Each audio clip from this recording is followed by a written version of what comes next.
All right, welcome back to the channel. Eddie Hearn gets blasted by a former professional boxer who had tested positive for performance-enhancing drugs.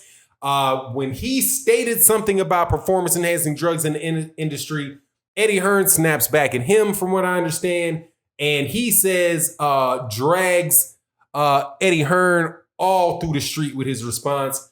Let's talk about that in this video.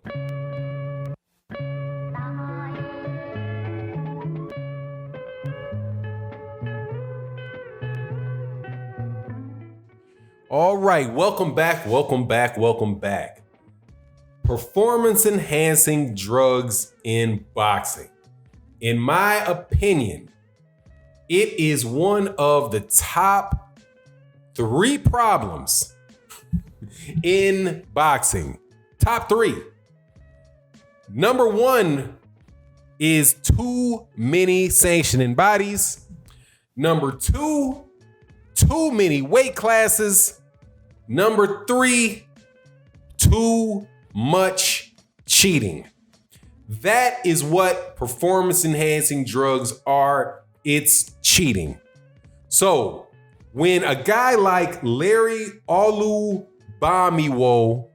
forgive me for killing this dude's name, it is clearly, I believe it's a Nigerian name. He was on a podcast, a small podcast, but a good podcast that's on YouTube out of the UK. And it is called, man, let me make sure I give you guys the right name so you guys can go check out this interview. It was Black Eye Boxing, but the article was actually that this came out with was actually in World Boxing News. But the podcast that he had these interviews with is on Black Eye Boxing Show. So it's not a very big channel. I think it's a startup channel, but it's, from what I saw in this interview, that was some really good stuff. I think Johnny Nelson might be involved with it. I know there's some other guys with some YouTube pages out there in the UK that are also involved with it. But out of this interview, this guy, Larry, and I'll say the name again, Larry Olubamiwo, forgive me for killing his name. He mentioned that he had tested positive for performance-enhancing drugs.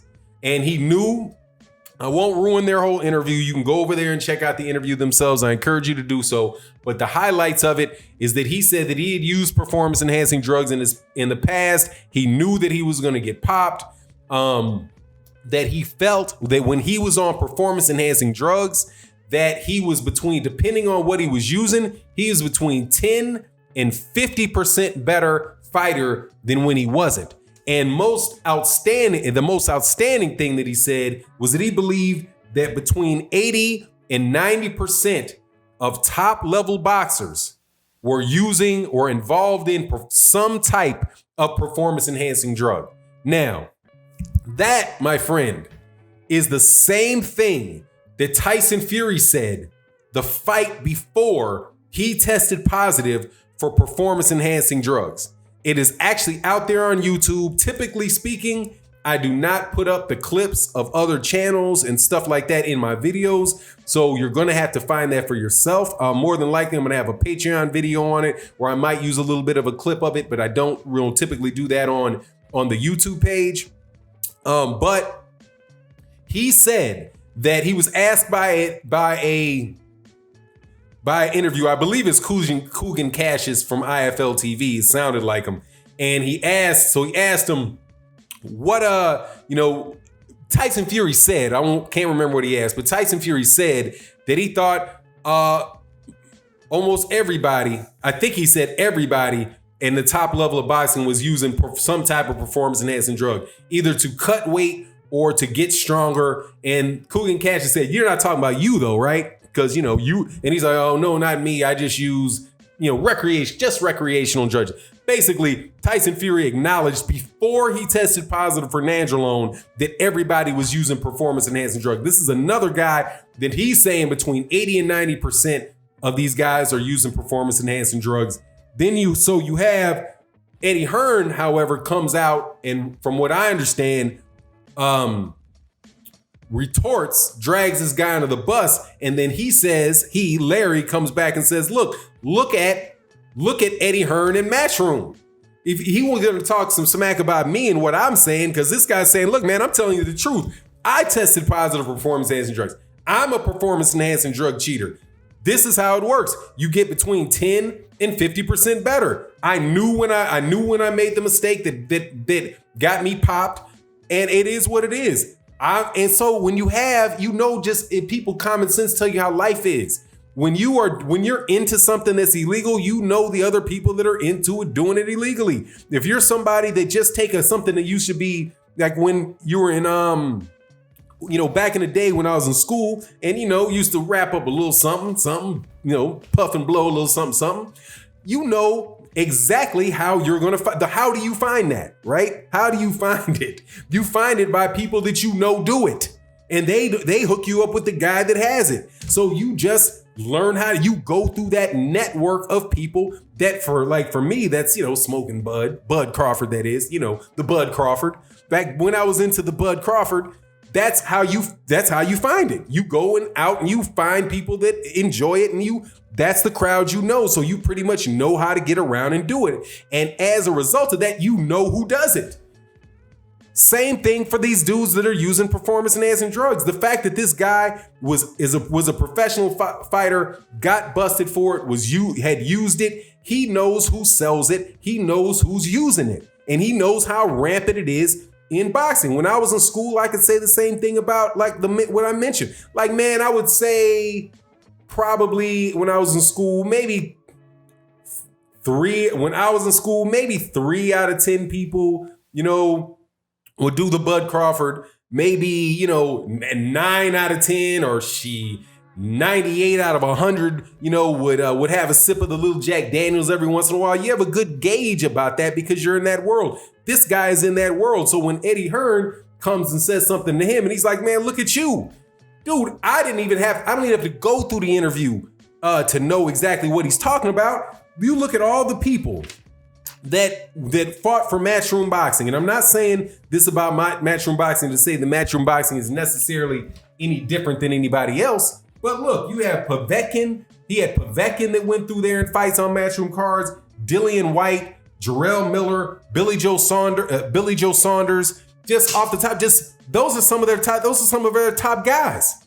And then you have what happened with Canelo Alvarez. You have Tyson Fury. I mean, look, it's so rampant in performance enhancing drugs, so rampant in boxing that you have the WBC raising the level of acceptable levels of a performance enhancing drug in their tests, so the guys from Mexico won't, eat tainted meat. No, man, these guys do not care about this cheating. Because I think sometimes, man, it's like if you use words that are big or you refer to I'll be specific. Like we say about the rampant use of performance enhancing drugs. What that is the rampant cheating in boxing. It's just rampant cheating. 80 to 90% are low down cheaters who are trying to rig boxing matches. That's in the language that that if you use that language, you see how severe the problem is, right? When you say, well, 80, 90% of people use some performance enhancing drug, then you can have people go, well, what is a performance enhancing drug? Is it when is water performance enhancing? You take it into your body and you're not thirsty anymore, so you can run further. So that's performance enhancing drug, right? What's the difference? Is drinking water cheating?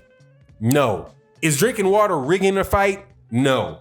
Is putting extra levels of the hormone that makes you a man, which gives you greater strength, greater endurance, greater speed, greater punch tolerance. I'm not sure about the punch tolerance part. What is that? Is that the same thing as drinking water? No, it's rigging a fight. It's rigging a fight in the same way that Dillian White tried to rig the Oscar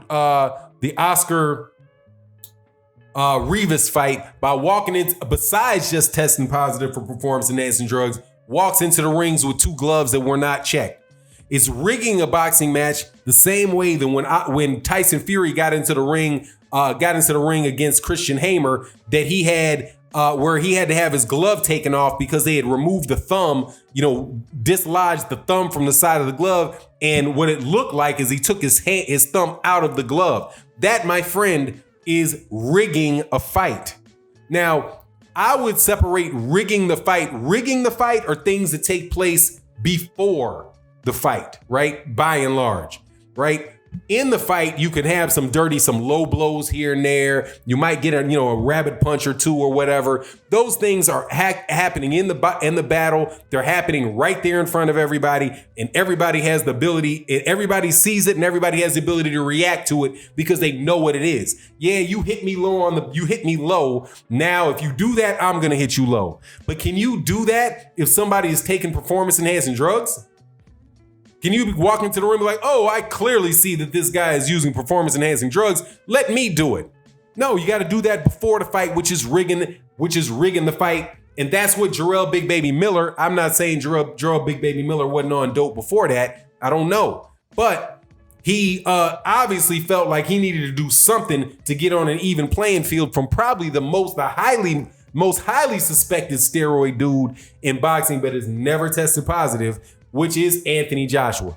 The whole thing is just so jacked up, man, that listening to a guy get attacked for acknowledging what everybody knows to be one of the biggest problems in all of boxing by a promoter that is regularly allowing people with performance-enhancing drug records to fight on their card, right? And the thing that he did with Oscar Rivas, he even let one get in the ring knowing he was under the influence of performance-enhancing drug and fight anyway.